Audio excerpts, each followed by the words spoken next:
Ito'y tula para sa kapwa akong Filipino OFW bayani na nakikipagsapalaran sa ibang bansa para maibigay ang magandang buhay sa kanilang pamilya.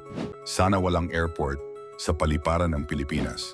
Doon mo makikita ang pinakamasakit na yakap at pinakahuling halik bago ang matagal na pagkawalay.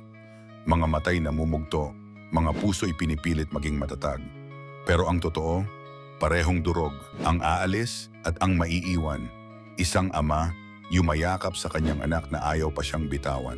Magpakabait ka ha, sabay pigil ng luha, pero umaagos pa rin.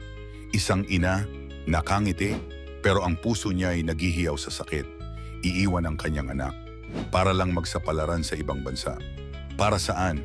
Para sa pagkain, sa paaralan, sa kinabukasang mas maganda. Kahit kapalit ay ang sarili, may mga nagsasabing, 1 taon lang ako. Pero ang totoo, 10 taon na, hindi pa rin makauwi. May mga anak na lumaking, hindi nakita ang unang hakbang, unang mama, unang papa.